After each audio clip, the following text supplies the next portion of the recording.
ଅଗ୍ନି ବିପନ୍ନଙ୍କୁ ଯୁବକ ସଂଘର ସହାୟତା।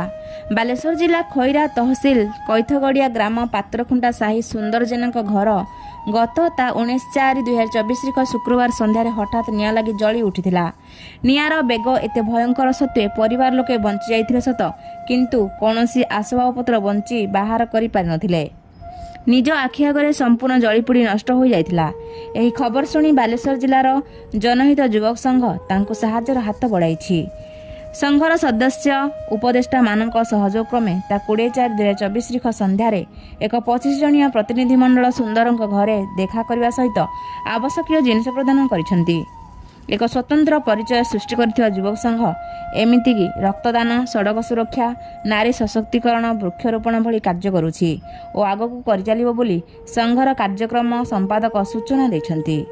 ବାଲେଶ୍ୱର ଖଇରାରୁ ପଦ୍ମଲୋଚନ ଦାସଙ୍କ ରିପୋର୍ଟ, ରୂପାଥାଳିଆ ନ୍ୟୁଜ୍।